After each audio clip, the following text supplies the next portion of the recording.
কিরকম আমরা তাকে ভালোবাসবো।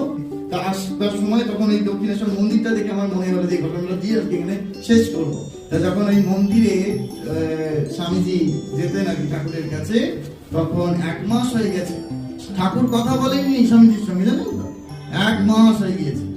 তার ধৈর্যের বাদ স্বামীজির ভাঙেনি, ঠাকুরের ভেঙে গেছে। ঠাকুর তখন বলছেন, এই নরেন, আমি তোর সাথে কথা কই না, তোর দিকে ফিরেও তাকাই না, তাও তুই রোজ আসিস কেন?